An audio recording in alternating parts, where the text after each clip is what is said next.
जुना पुणा नाका येथे आज ही दुर्दैवी घटना घडलेली आहे। वारंवार सांगून सुद्धा प्रशासनाला जाग आली नाही, त्यामुळे आज एका महिलेचा मृत्यू झालेला आहे।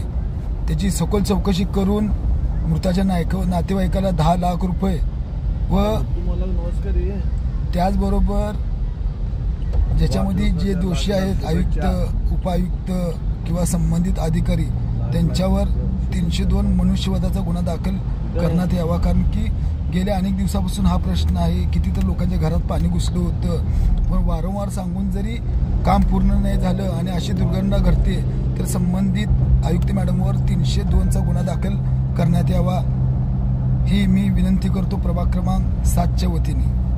नाहीतर गुन्हा दाखल झाला तर लवकरच आम्ही आंदोलन करणार आहे।